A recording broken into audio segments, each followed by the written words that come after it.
ناشرہ سرما صاحبہ، ہمارے دوست، ڈائس پہ موجود سبھی حضرات اور تمام آڈینس،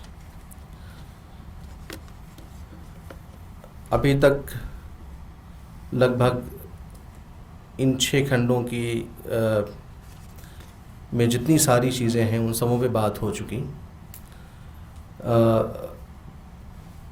کویتا کے حوالے سے بھی بات ہوئی ہے، جس میں کچھ چیزیں عربی کی بھی آئی ہیں، لیکن میں خاص طور پر ان 6 کھنڈوں میں جہاں جہاں عربی کا ذکر آیا ہے، عربی کی کہانیاں ہیں، کویتائیں ہیں، ان کے بارے میں بات کروں گا. سب سے پہلے تو ناشرہ شرما صاحب کو بہت بہت مبارکباد، اور پبلشر کا بہت بہت شکریہ کہ 6 کھنڈوں کو ایک ساتھ انہوں نے پبلش کیا.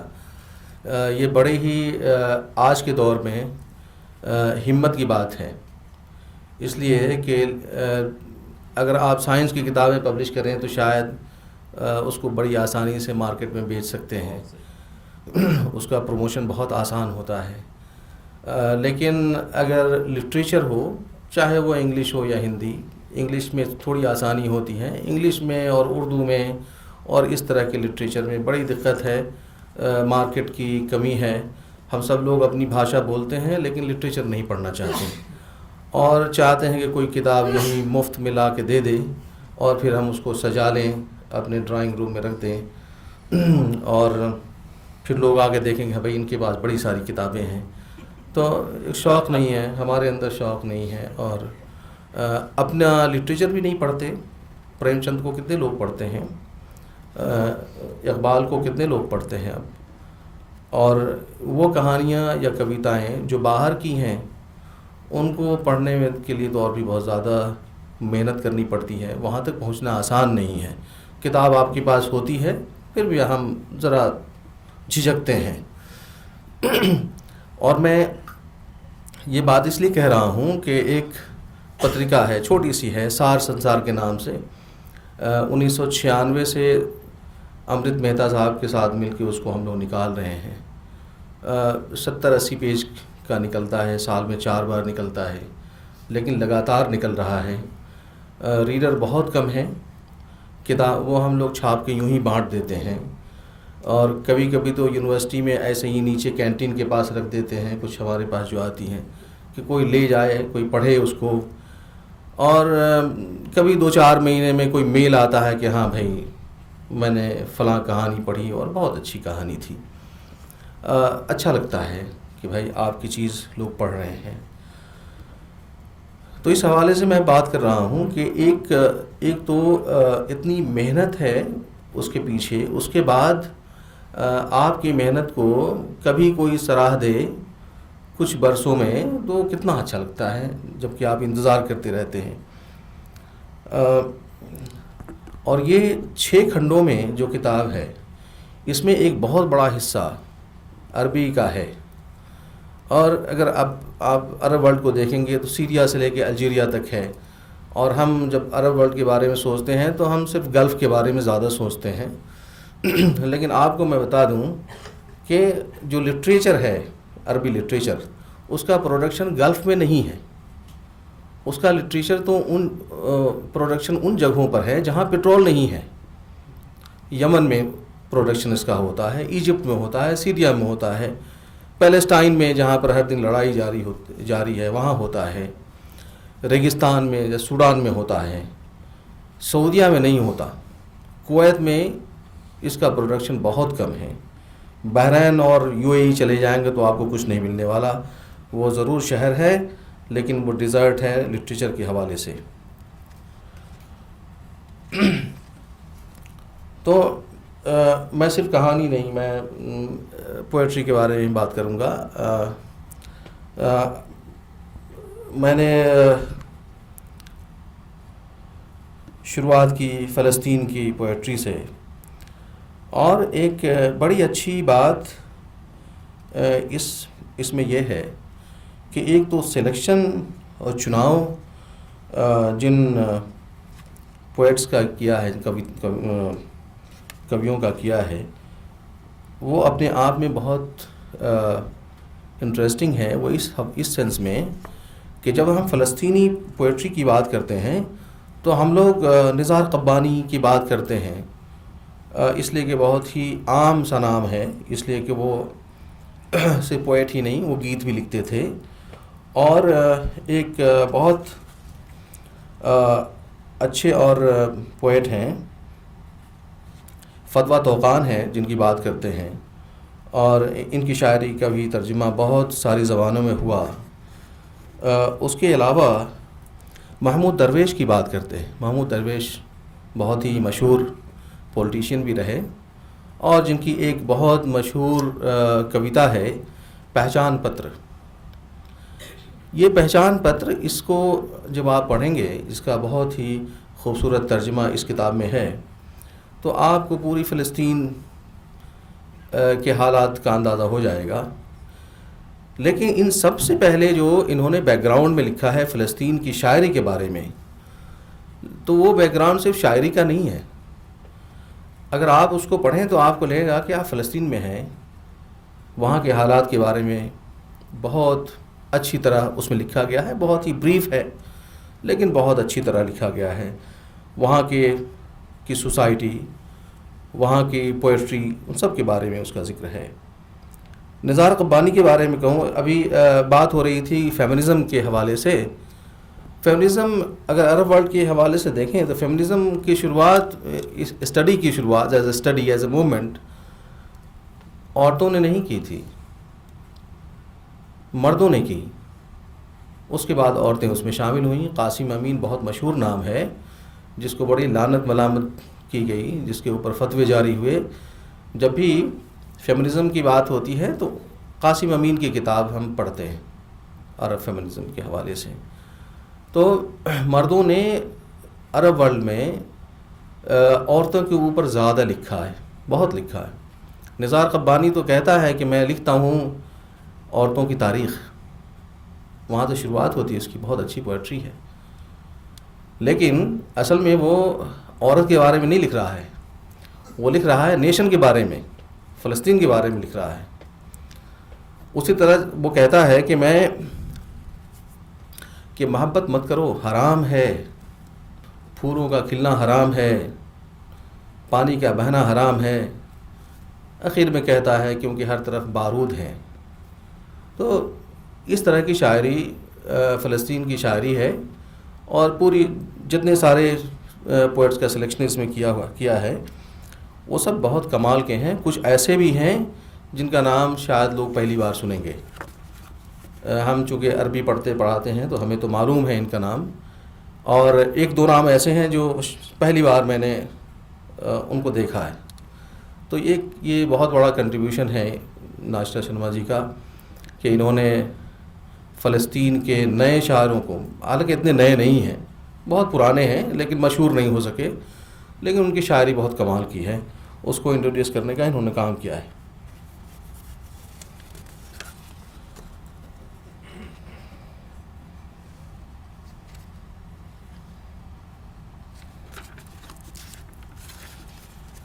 اس کے بعد اب سیریا، فلسطین سے شروعات کرتی ہیں. فلسطین کی ایک سے بہت ہی اس میں سمبولزم بھی ہے.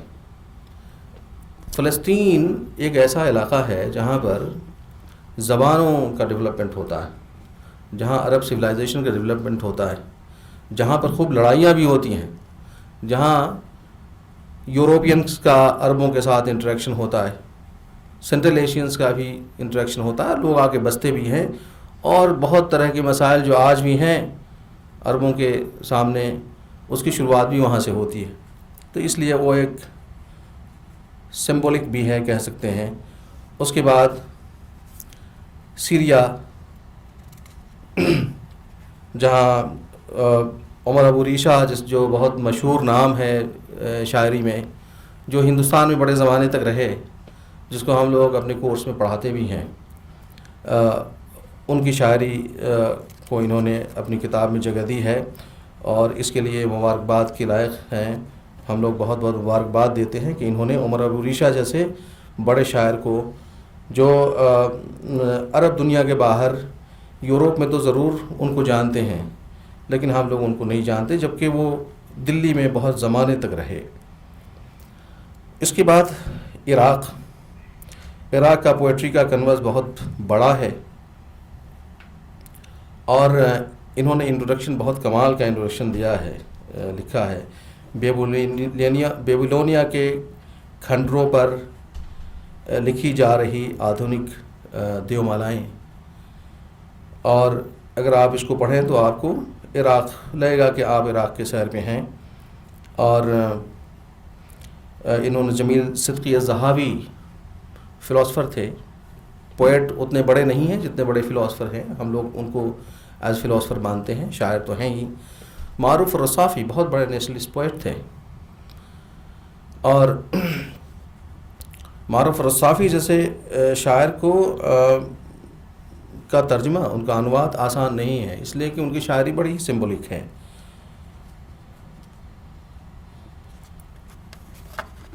اور ان کو ایک بہت بڑا فیمنسٹ پوئٹ بھی مانا جاتا ہے۔ وہاں سے نازک الملائکہ ہیں۔ نازک الملائکہ لیڈی ہونے کی وجہ سے ان کو بڑی پریشانی اٹھانی پڑی، اور ان کا بہت بڑا کنٹریبیوشن عربی پوئٹری میں ہے۔ فری ورس کی شروعات وہاں سے ہوتی ہے، اس سے پہلے فری ورس کی شروعات نہیں تھی، ہوئی نہیں تھی کہیں، اور بلکہ اس کو بہت ہی خراب مانا جاتا تھا، لیکن انہوں نے اسٹیبلش کیا فری ورس کو۔ عبداللہ وہاب البیاتی ہیں، بدر شاکر السیاب ہیں، جو بڑے انقلابی شاعر ہیں۔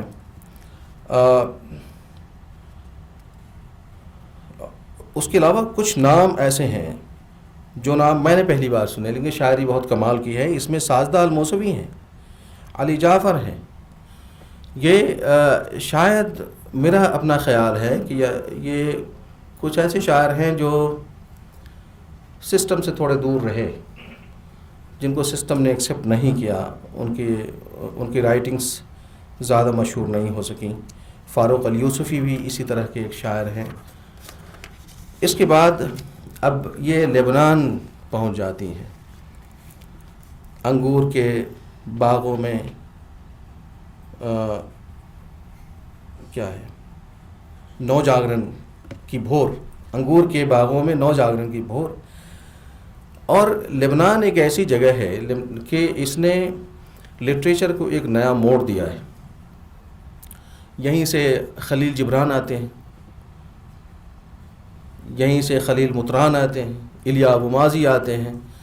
خلیل جبران کو ہم زیادہ جانتے ہیں چونکہ ان کی رائٹنگز ہم لوگوں نے انگلش میں پڑھی ہے، بعد میں کچھ لوگوں نے ہندی اور انڈین لینگویجز میں ان کا ٹرانسلیشن کیا ہے۔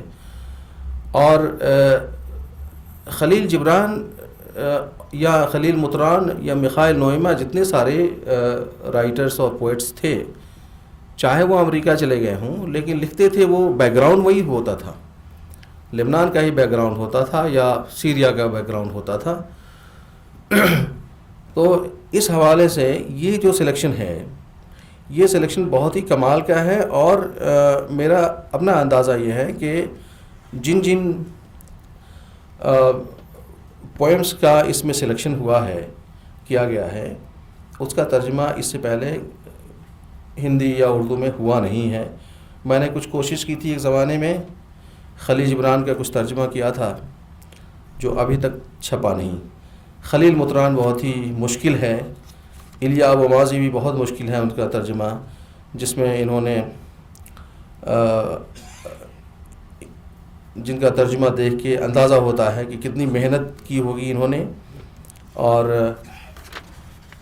اس کے بعد اگر ہم آتے ہیں پروز کی طرف، پروز میں عربی میں قصہ ہی ہوتا ہے، چاہے آپ اس کو ناول کہیں، آپ شارٹ اسٹوری کہیں، عربی میں قصہ ہی کہا جاتا ہے اس کو کچھ لوگوں نے لمبی کہانی کہہ دی، کسی نے چھوٹی کہانی کہہ دی، لیکن وہ قصہ ہے۔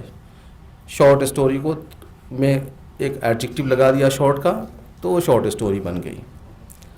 بعد میں لانگ اسٹوری کو انہوں نے روایہ کہہ دیا، ناول کا نام دیا، لیکن فن ایک ہی ہے، قصہ فن ہے۔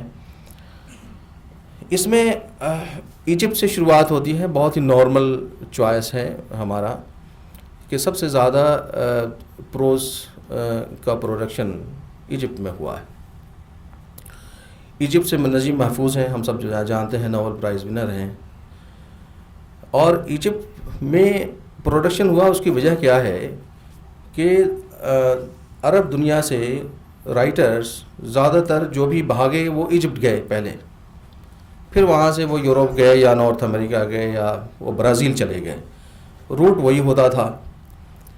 لیکن جن رائٹرز کا انہوں نے چناؤ کیا ہے اس سلیکشن میں، یہ وہ رائٹر ہیں جو وہاں پیدا ہوئے اور وہیں رہے. اس میں طہا حسین ہیں، محمود تیمور ہیں، نجیب محفوظ ہیں، احسان عبدالقدوس ہیں، یوسف ادریس، عائشہ عبد النور ہیں. اس میں طہا حسین بہت انٹرسٹنگ ہیں، اس لیے کہ طہا حسین نابینا تھے، ان کی آنکھ بچپن میں چلی گئی تھی، لیکن اس کے باوجود بھی وہ ہار نہیں مانے اور یونیورسٹی کی پڑھائی پوری کی اور پھر پی ایچ ڈی کی. پھر اس کے بعد وہ فرانس چلے گئے، فرانس میں جا کے ایک اور پی ایچ ڈی کر لی. اور بہت اچھے کریٹیو رائٹر تھے، بہت اچھے کریٹیک ہیں. انہوں نے پری اسلامک عربک پوئٹری کے بارے میں کہا تھا کہ بھائی اس زمانے کا تو نہیں ہے، بعد کا ہے، لوگوں نے کچھ گڑبڑ کر دیا جس کے اوپر بڑے ہنگامے ہوئے، اور وہ آج بھی ہنگامہ چل رہا ہے، اس کے اوپر طرح طرح کی رائٹنگس آج بھی ملتی ہیں. بس اپنی بات میں اس پہ ختم کروں گا کہ چونکہ میں بھی ایک انوادک ہوں، میں نے بہت ساری کہانیوں کا ترجمہ کیا، اور عام طور پہ یہ لگتا ہے کہ بہت آسان ہے. آپ نے دائیں سے لکھی جانے والی کوئی زبان ہے، اس کو بائیں سے کر دیا، بس ترجمہ ہو گیا. لیکن یہ اتنا آسان نہیں ہے، آپ کو بہت ساری چیزوں کا خیال رکھنا پڑتا ہے. آپ کو پہلے تو لینگویج کو سمجھنا ہے بہت اچھی طرح، اس کے اسٹرکچر کو سمجھنا ہے، اس کا تھیم کیا ہے، اس کا اسٹائل کیا ہے، ان سب چیزوں کو سمجھ کے تب آپ انواد کرتے ہیں. تو جو رائٹر ہے وہ تو ٹھیک ہے، وہ کریٹیو رائٹنگ کرتا ہے، لیکن جو انوادک ہے وہ بھی کریٹیویٹی کی طرف جا رہا ہے. ایسا نہیں ہے کریٹیو نہیں ہے، اس لیے کہ وہ نئی چیز پروڈیوس کر رہا ہے، ایک دوسری زبان میں ایک اور لٹریچر پروڈیوس کر رہا ہے. شاید اس میں محنت کم نہیں ہے، اس میں محنت بہت ہوتی ہے. آپ کو نئے الگ الگ شبدوں کا چناؤ کرنا ہے، اس کے بعد اسٹائل بھی ایسا ہو کہ کوئی پڑھے تو لگے کہ ہاں میں کچھ پڑھ رہے ہیں، اٹکنا نہیں چاہیے. زبان بالکل سیدھی سادی زبان ہو، سلیس ہو، کہ کوئی پڑھے تو پڑھتا رہے، اس کا انٹرسٹ اس میں بنا رہے، اس کو کچھ میسج بھی مل رہا ہو. ان ساری چیزوں کا دھیان رکھنا پڑتا ہے. تو ان کہانیوں کو پڑھ کے آپ کو کبھی ایسا نہیں لگے گا کہ آپ کوئی انواد پڑھ رہے ہیں. انواد نہیں ہے،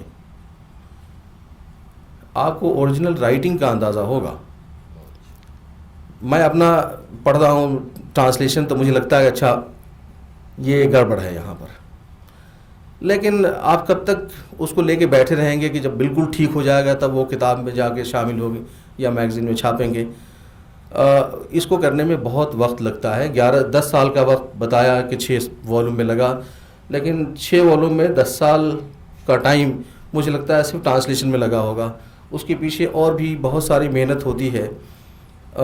برسوں کا جمع ہوا کاغذ نکالا ہوگا، پھر اس میں سے الگ الگ کہانیوں کو، پوئمز کو نکال کے پھر کام شروع کیا ہوگا.